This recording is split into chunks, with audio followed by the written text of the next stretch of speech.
नमस्कार मित्रांनो, जय शिवराय. छत्रपती शिवाजी महाराज की जय. जय हिंद, जय महाराष्ट्र. तुम्ही मागच्या वेळेस बघितलं रॉयल फॅक्ट्स या चॅनलमध्ये की छत्रपती शिवाजी महाराज हे एक नंबर वन डायमंड आणि यांच्यावरती सध्या आपण बोलत आहोत. मागे म्हणजे जे 7 पार्ट झाले ते आले होते छत्रपती शिवाजी महाराज नेहमीचे जनक तर जनक का. ठीक आहे. आणि आता हा एक एंटायरली डिफरंट टॉपिक चालू होतोय. तो चालू होत आहे तो आहे प्रतापगड युद्ध. Yes, Pratapgad war. हा त्याचा पार्ट 1 येत आहे. बरं, हा टॉपिक निवडण्यामागचं कारण काय आहे तर फक्त अफझल खानचं खूप फेमस युद्ध आहे म्हणून मी हे निवडलं किंवा खूप जबरदस्त युद्ध आहे म्हणून मी हे निवडलं, तर असं नसून माझं एंटायरली वेगळं कारण आहे. लंडन स्कूल ऑफ मॅनेजमेंटमध्ये जे पहिले 2 धडे आहेत, बघा मी काय सांगतो. लंडन स्कूल ऑफ मॅनेजमेंटमध्ये जे पहिले दोन जे धडे आहेत त्यापैकी जो पहिला धडा आहे तो प्रतापगड वॉरचा आहे. ते एक्झॅक्टली काय नाव आहे युनिव्हर्सिटीचं ते आपण नंतर सांगेन, पण इट इज देअर. आणि म्हणून मी हा टॉपिक निवडला बिकॉज सर्वात जास्ती मॅनेजमेंट हे वॉरमध्ये लागत असतं. सगळ्या सुज्ञ माणसांना ही गोष्ट माहीत आहे. Management skills mostly required were during war. आणि प्रतापगड वॉर हे तिकडे लंडन स्कूल ऑफ मॅनेजमेंटमध्ये पहिला धडा आहे. दुसरा धडा कोणता आहे सांगू, ते येतीलच नंतर. कोणता आहे जस्ट तुम्हाला इन्फॉर्मेशन म्हणून सांगत होतो. War of Palkhed. War of Palkhed हे कुठलं आहे? बाजीराव अगेन्स्ट निझाम. याची जगातली ॲटलिस्ट भारतातली त्यावेळची निझामची सर्वात जबरदस्त तोफखाना होता तो निझामचा होता. इन्फॉर्मेशन ही पक्की आहे. सो तरीही बाजीराव पेशव्याने त्यांना हरवलं. सो पहिलं वॉर जे तिकडे शिकवण्यात आलं किंवा जो टॉपिक ते घेतात ते प्रतापगड वॉर. दुसरा टॉपिक तिकडे जे घेतात लंडन स्कूल ऑफ मॅनेजमेंटमध्ये तो आहे पालखेड वॉर. आपल्याला पालखेड वॉरशी आत्ता तूर्तास काय संबंध नाही आहे, पण माझा उद्देश प्रतापगड वॉर घ्यायचा हा आहे कारण फक्त अफझल खान होता, तो खूप भयानक होता, हे होता ते होता आणि मग आपण त्याला फाडलं, तो नाही आहे. माझा उद्देश हा आहे की ते एवढं प्लॅनिंग केलेलं वॉर होतं ना, फ्लॉलेस प्लॅनिंग आणि लीड बाय एक्झाम्पल. या 2 गोष्टी तुम्हाला ह्यातून दिसतील. Let's start. Pratapgad war part 1 सुरू होत आहे. एनिवेज, आता सर्वात मोठी आणि सर्वात पहिली गोष्ट ही की छत्रपती शिवाजी महाराज म्हणा त्यांचं एक जे माइंड आहे ना, mind game is so strong. Mind त्यांचं एवढं स्ट्रॉंग आहे की त्याला हे माहिती आहे की समजा जर शत्रू आपल्यापेक्षा जास्ती ताकदवर आहे तर त्याला आपल्या टेरनमध्ये आणून किंवा आपण जिकडे कम्फर्टेबल आहोत तिकडे आणून आपण ते युद्ध खेळायचं आणि आपण त्याला हरवायचं. बिकॉज त्यावेळेचे चान्सेस 75% वाढतात आपले जिंकण्याचे. शेवटी छत्रपती शिवाजी महाराज ते, no doubt about it. So तो कोणता प्रांत आहे? तो प्रांत आहे जावळी. प्रतापगड हा जावळीत आहे. तो कोणत्या डोंगरावरती आहे, काय हे सगळं येईल. Let's start from the part 1. Javali काय? जावळी हा जो प्रदेश आहे हा रायगडापासून तो जो कोकण पट्टा जो पूर्ण जातो तो पूर्ण जावळी. तिकडचं मेन शहर आहे महाबळेश्वर. द बेसिक शहर जे आहे ते महाबळेश्वर आहे. जावळी आणि तो जो घाट माता तो जो पट्टा आहे ते comes Javali. Why Javali is so important? Javali एवढं महत्त्वाचं का किंवा जावळी एवढं खतरनाक का? कारण तिकडे दऱ्या आहेत आणि दऱ्यांमध्ये भयानक डेन्स फॉरेस्ट आहेत. त्या फॉरेस्टमध्ये झरे आहेत. ते तुम्हाला कळणार नाही की इकडे झरे आहेत म्हणून. तिकडे लहान बरेच झरे आहेत, मोठे पण झरे आहेत, लहान किल्ले आहेत. त्या किल्ल्यातून वेरियस ठिकाणी तुम्ही खाली उतरू शकता. कोकणामध्ये डोंगरावरून असं तुम्ही खाली उतरू शकता. आणि परत तिकडे लहान पाऊल वाट आहेत. ते एवढ्या भयानक पाऊल वाटतात की तुम्हाला कळणार पण नाही की ही वाट त्या किल्ल्याच्या मागे जाईल का त्या किल्ल्याच्या स्टार्टिंगला जाईल. ह्या प्रकारे जावळी आहे. अत्यंत भयानक आहे. पुढे येईलच, हे तर मी तुम्हाला सांगतोय. कोणी जावळी कसं डिस्क्राईब केलं ते येईलच, ह्याच पार्टमध्ये येईल, पार्ट 1मध्ये येईल. जावळी कोण हँडल करत होतं? जावळी हँडल करत होते चंद्रराव मोरे. चंद्रराव मोऱ्यांचं मेन गाव कोणतं होतं? जावळीतलं पार, PAR, पार. आणि तिकडे हँडल करत होतं चंद्रराव मोरे. चंद्रराव मोरे हे जावळीचे अनभिषिक्त सम्राट होते. चंद्रराव मोरे हे जावळीचे अनभिषिक्त सम्राट होते. एक गोष्ट मी आत्ता क्लिअर करतो. चंद्रराव हा खिताब आहे. चंद्रराव हा एक खिताब आहे. आय मीन टू से, समजा एखाद्याचं नाव आहे, एक्झाम्पल देतो. समजा एखाद्याचं नाव आहे त्रिकमल वाकडे. आणि समजा तो जावळीचा किंग बनला किंवा त्रिमकल वाकडे मोरे हे समजा जावळीचे किंग बनले, तर मागे लागेल चंद्रराव मोरे. चंद्रराव हा खिताब आहे. It's not a name of any person.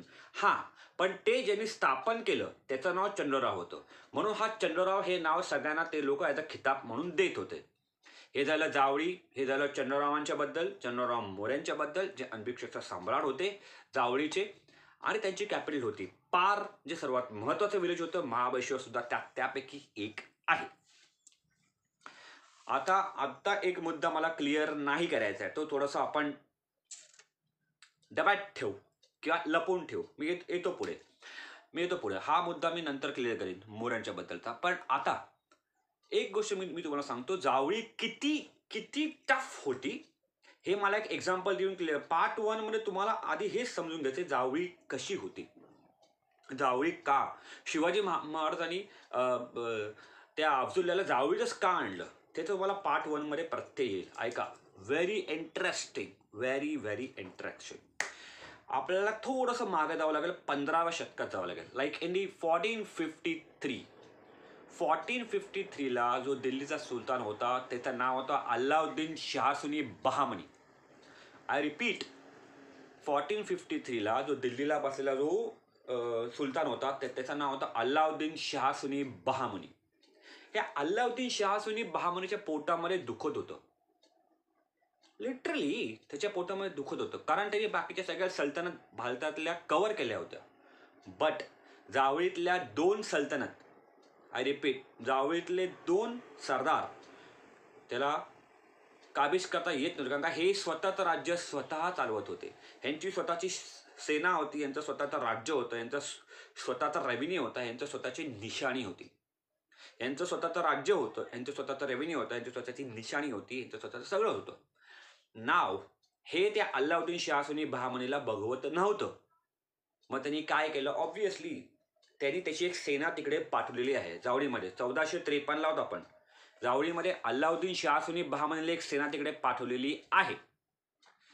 कोणाबरोबर पाठवलेली आहे? ती पाठवलेली आहे मलिक उत्तुजार, हा त्याचा वजीर आहे. मलिक उत्तुजार अल्लाउद्दीन शाह सुनी बहामनीचा वजीर आहे, आणि अल्लाउद्दीन शाह सुनी बहामनीने मलिक उत्तुजारच्या बरोबर 10,500 लोकांना आपल्यावरती म्हणजे जावळीवरती अटॅक करायला पाठवलेलं आहे. त्यांच्याकडे कॅव्हलरी होती, दे वर हॅव्हिंग कॅव्हलरी, आणि त्यांच्याकडे 500 हबशी मुस्लिम्सही होते. ते वर सिद्धीज, ते सिद्धीज टाईप होते. त्यांचं मी तुम्हाला नाव सांगतो एक्झॅक्टली, सय्यद होते, सॉरी, ते 500 सय्यद सुद्धा होते. सय्यद मुस्लिम्स वर खूप खतरनाक लोक आणि खूप खतरनाक लढवाई, आणि तलवार बाजीमध्ये हे ना त्यावेळेस कोणी हरवूही शकत नव्हता. असे ते 500 सय्यद सुद्धा त्या अल्लाउद्दीन शाह सुनी बहामनीने आपल्या मलिक उत्तुजारच्या बरोबर दिले होते, प्लस 10,000ची फौज, आणि त्यातच ती कॅव्हलरी सुद्धा थोडी बहुत होती. कॅव्हलरी म्हणजे घोडदळ थोडं बहुत होतं. मलिक उत्तुजार ज्या वेळेला इकडे म्हणजे जावळीमध्ये आला, त्यावेळेस त्याला असं वाटलं, अरे म्हणजे ही वॉज लाईक, अरे मी हे ना आरामात हरवीन यार, हे काय यांच्याकडे सेना ती केवढी, मी हे ना इझिली हरवीन, असं त्या मलिक उत्तुजारला वाटत होतं. वाटू नका, पुढे काय होतं बघा. तिकडनं मलिक उत्तुजार पुढे आला, 10,500ची फौज घेऊन आला, आणि first he went to Sangameshwar. बरं, 2 सरदार जे इकडे होते ते कोण होते? शृंगारपूरचे शिर्के होते आणि खेळणागरचे शंकरराव मोरे होते. खेळणागर बेसिकली पुढे त्याचं नाव विशालगड झालं, पण खेळणागरचे शंकरराव मोरे आणि प्रचितगडचे संगमेश्वरचे शृंगारपूरचे प्रचितगडचे शिर्के असे 2 सरदार आपापली सेना, आपापली निशाणं, आपलं रेव्हेन्यू आणि आपलं राज्य करत होते. ह्यांना संपवण्यासाठी मलिक उत्तुजार हा आला होता 10,500ची फौज घेऊन. And what he was thinking की बाबा आता मी है ना आरामात संपेन. 10,500 फौज त्यावेळेस खूप होती, कम्पेअर टू अवर फौजची खूप फौज होती. तो आता त्या शृंगारपूरचे शिर्क्यांकडे गेला, तो त्या प्रचितगडावरती गेला, आणि त्यांनी त्याला सांगितलं की शिर्के तुम्ही सरेंडर व्हा, नाहीतर आम्ही अटॅक करून तुमचा गड घेऊ, तुमची माणसंही आम्ही संपवू. What happen? तुम्हाला काय वाटलं असं? तुम्हाला काय वाटतं काय आलं पुढे? शिर्क्याने सांगितलं मलिक उत्तुजारजी ठीक आहे, मी तुम्हाला सरेंडर होतो. मलिक उत्तुजार म्हणाला सरेंडर होऊन चालणार नाही. नीचगिरी काय आहे ना, तुम्हाला अनुभव येईल किती नीच होते ही लोक. मलिक उत्तुजार म्हणाला सरेंडर होऊन चालणार नाही. I will never accept only surrender from your side. तुला इस्लाम पत्करावं लागेल. हे शब्द आहेत, तुम्ही बघा. मलिक उत्तुजार तर शिर्क्यांना जाऊन सांगतो प्रचितगडच्या की तू सरेंडर होतोस ठीक आहे, पण तुला इस्लाम पत्करावं लागेल. मराठ्यांचं रक्त काय आहे हे तुम्हाला आत्ता समजेल. छत्रपती शिवाजी महाराज तर देव आहेत आपल्यासाठी. त्याच्या आधीची लोक सुद्धा काय आहेत ते सुद्धा तुम्हाला आता समजेल. शिर्क्यांचं उत्तर काय असेल? शिर्के म्हणाले ठीक आहे, हरकत नाही, मी तुझं मांडलिकत्व पण पत्करतो आणि मी मुस्लिमही होतो, बट त्या खेळणागारावर तिकडे, त्या विशाळगडावर तिकडे जो शंकरराव मोरे, तर तू तू त्याला पण सांग की तू मुस्लिम हो ना, तर तू इकडनं गेल्यानंतर तो येऊन मला मारेल, तो येऊन माझ्यावरती अटॅक करेल, तो मला संपवेल, तर ते नको बाबा. मलिक उत्तुजारच्या मनामध्ये ना असे बबल्स फुटले असतील त्यावेळेस. तुम्हाला अरे वा, एक तीर दो निशाने, चलो चलो कहाँ है शंकरराव मोरे, कहाँ है चलो. तर शिर्के म्हणाले चला मी तुम्हाला तिकडे घेऊन चालतो. मलिक उत्तुजार साहब चलिए मैं आपको वहां पे लेके चलता हूं. दहावीचा उल्लेख आता एकदा परत येईल. पहिले 2 दिवस मी एक नाव घेतो, तुमच्या डोक्याचं नाव असलं पाहिजे. आदिलशहाकडे एक रायटर होता, तो फारसी रायटर होता. His name was Mohammad Qasim Ferishta. I repeat, Mohammad Qasim फेरिस्ताने जे लिहिले त्यात हा उल्लेख आलेला आहे. कुठे कुठे जाऊन काय काय रिसर्च करावं लागतं आम्हाला माहिती, बट हे आहे. मोहम्मद कासिम फेरिस्ता जो आदिलशहाकडे रायटर होता त्यावेळेस त्याने हे लिहून ठेवलेलं आहे. तो काय म्हणतो, सरदार शिर्के ज्यावेळेला मलिक उत्तुजारच्या 10,500च्या फौजेला घेऊन गेला, पहिले 2 दिवस अत्यंत चांगल्या रोडने घेऊन गेला. डोंगर दिसतायत, दऱ्या दिसतायत, आकाश दिसतंय, सनराईज सनसेट सगळं दिसतंय. हे खुश झाले, अरे वाह वाह कितना खूबसूरत नज़ारा है, क्या है यहाँ पे, कितना खूबसूरत सब ये पाणी है यहाँ पे, हरे फुले ये सब, म्हणजे तो काय काय त्यांच्या लँग्वेजमध्ये. तिसऱ्या दिवशी मोहम्मद कासिम फेरिस्ताचे शब्द आहेत. तिसऱ्या दिवशी त्यांनी हे लिहून ठेवलंय, त्याचा मराठीमध्ये अनुवाद असा आहे की त्या मलिक उत्तुजारच्या फौजेला आणि त्या 500 सैयदांना असं वाटत होतं की आपण एखाद्या बंदुकीच्या बॅरलमधून चाललो. You know barrel, this is the barrel, if this a gun it's a barrel. या बॅरलमधनं आपण चाललेलो आहे असं त्यांना वाटत होतं. त्यांनी हेही लिहिलंय की ते एवढं भयानक जंगल होतं की तिकडे एखादा बब्बर शेर सुद्धा घाबरून बसेल. एखादा बब्बर शेर, वाघ, यु नो टायगर, तो सुद्धा तिकडे घाबरून बसेल, एवढं घनदाट जंगल. तो हेही उल्लेख करतो की तिकडे सूर्याचा एक किरणही खालपर्यंत टच होत नसे.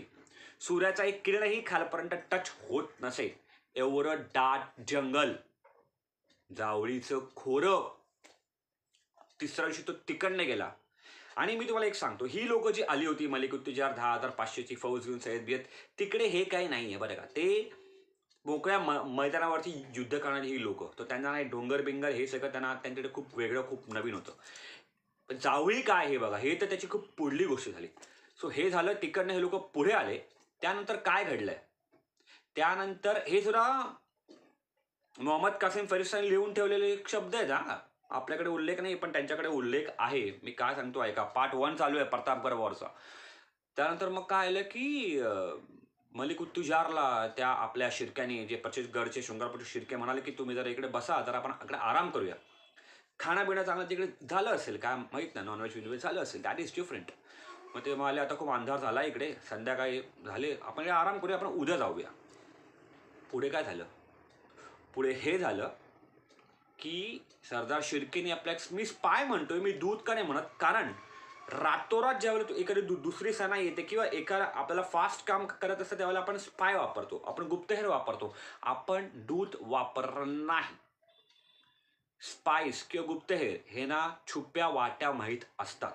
तर जे टाइम स्पॅन आहे, हा टाइम स्पॅन जो मी तुम्हाला सांगतो तो बघा. आता हे लोक झोपले, ह्यांचा एक स्पाय, सरदार शिर्क्यांचा स्पाय तिकडे गेलेला आहे. कुठे गेलेला आहे? खेळणाघरावरती गेलेला आहे. शंकरराव मोऱ्यांना भेटलेला आहे खेळणाघर म्हणजे विशाळगडावरती, आणि एक मेसेज दिलेला आहे. मेसेजचा अर्थ असा आहे, त्या मलिक उत्तुजार आणि त्याच्या कंप्लीट फौजेला मी तुझ्या दाढीमध्ये आणून सोडलेलं आहे. त्या मलिक उत्तुजार आणि त्याच्या कंप्लीट फौजेला मी तुझ्या दाढीमध्ये आणून सोडलेलं आहे. आता पुढचं काम तुझं आहे, तू कर. हे शब्द आहेत, उल्लेख आहे, तुम्हाला सापडतो. मोहम्मद कासिम फेरिस्ता पुढे हे लिहितो, सकाळ सोडा पहाट व्हायच्या आत शंकरराव मोरे आणि त्याची फौज विशालगडाहून जिकडे हे लोक थांबले होते तिकडे आले आणि ह्या लोकांना मेंढ्यांप्रमाणे कापून काढलं. हे रिपीट, हे शब्द आहेत मोहम्मद कासिम फेरिस्ताचे शब्द आहेत की शंकरराव मोरे आणि त्यांची सेना तिकडे आली जिकडे मलिक उत्तुजार आणि त्याचं 500 सय्यदांसह मलिक उत्तुजार सकट 10,500च्या फौजला शंकरराव मोरेने मेंढ्यांप्रमाणे कापून काढलं आणि पहाट होता होता परत खेळणागारावर निघूनही गेले. मराठे आणि जावळी ह्यांचं खूप जवळचं नातं आहे. जावळीनी आपल्याला नेहमी सपोर्टच केलेला आहे. ऑलवेज. आपण पार्ट 1 आहोत प्रतापगडच्या. आपण जावळीमध्ये आहोत. सो ह्या इन्सिडेंट ह्याची प्रूव्ह होतं की जावळी काय आहे. बरं, तो हेही लिहितो की ज्या वेळेला शंकरराव मोरे तिकडे आले आणि ज्या वेळेला हे जे होते मलिक उत्तुजार आणि त्याची फौज ज्यावेळेला कापली जात होती त्यावेळेला त्यांचा ओरडण्याचा आवाज सुद्धा बाहेर जात नव्हता, कारण खूप सोसाट्याचा जोराचा वारा तिकडे सुटला होता आणि झाडं एकमेकांच्या वरती आपटत होती. स तो आवाज येतो ना जंगलामध्ये, जोर झाड ज्यावेळेला एकमेकांच्या वरती आपटतात पानं झाडं, तसा तो आवाज येत होता आणि ह्यांचा आवाजही बाहेर जात नव्हता. एक तर झोपेत, ते पण गाढ, चांगला पोटभर जेवून झोपले असणार, ते पण अशा शांततेच्या त्या ठिकाणी येऊन त्यांना कापून काढलं. घंटा काढणारे आणि ज्यांना समजलं ते उठले तरी पण त्यांना मारायचंच होतं. हे सगळं मोहम्मद कासिम फरिस्ता लिहितोय. जावळी ही होती आणि छत्रपती शिवाजी महाराजांना म्हणून अफजल खानला जावळीमध्ये आणायचं होतं. ठीक आहे, आता आणखीन एक वाक्य सांगतो आणि हा व्हिडिओ मला क्लोज करायचा आहे. आणखीन एक, बाबासाहेब पुरंदरे त्यांच्या कादंबरीमध्ये उल्लेख करतात जावळीचा. तो असा उल्लेख करतात, रेस्पेक्ट बाबासाहेब पुरंदरे, तो असा उल्लेख करतात की हिडिंबाच्या केसातील ऊ एखाद वेळेस सापडेल, पण जावळीमध्ये हरवलेला हत्ती सापडणार नाही. Javali great. Part 1 Pratapgad war part 1 इकडेच संपतो. पुढे येईल पार्ट 2. जय हिंद, जय महाराष्ट्र, छत्रपती शिवाजी महाराज की जय.